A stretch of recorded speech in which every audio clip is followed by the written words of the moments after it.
При обследовании мест падения отделяющихся частей ракеты-носителя «Союз-2-1Б» на территории Вилюйского района Якутии обнаружен один из топливных баков.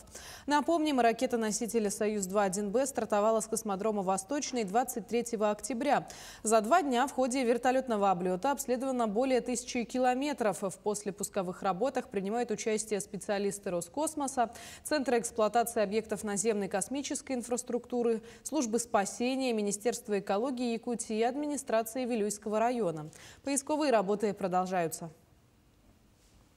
На второй день поисковых мероприятий 25 октября 2022 года в заданном районе падение ступеней ракеты на территории муниципального образования Гуляцкий наслег на удалении 80 километров севернее населенного пункта Кюбеинде обнаружена часть второй ступени разгонного блока ракетоносителя. На месте падения из-под фрагмента на исследование изъяты образцы грунта и снега. Такие же образцы были изъяты на прошлой неделе в районе заданного падения до пуска ракеты «Союз-2-1Б». В настоящее время продолжаются мероприятия по обнаружению остальных частей разгонного блока и их изъятия и транспортировки из района падения.